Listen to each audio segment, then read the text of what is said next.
বিশ্বনবী বলেন প্রতিদিন এই আল বাইতুল মামুর ফেরেশতাদের মসজিদে 70,000 ফেরেশতা ইবাদতের জন্য চান্স পায়। একবার ঢুকে যে বের হয়ে যায় কিয়ামতের আগে দ্বিতীয়বার আর তারা চান্স পাবে না।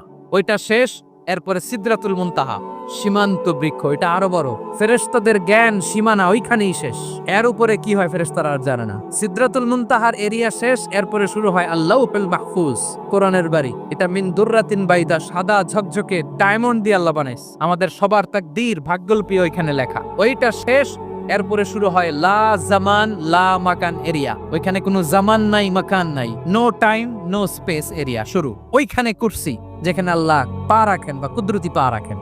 বড় রাজা বাদশারা সিংহাসনে বসে পা রাখে একটা টেবিলের উপর, শাহী টেবিল, ওইটার নাম কুরসি। আল্লাহ বলে ওয়াসিআ কুরসিয়ুহুস সামাওয়াত ওয়াল আরদ। আল্লাহর এই কুরসিটা এতক্ষণ যা বললাম এই সবগুলার চাইতেও বড়।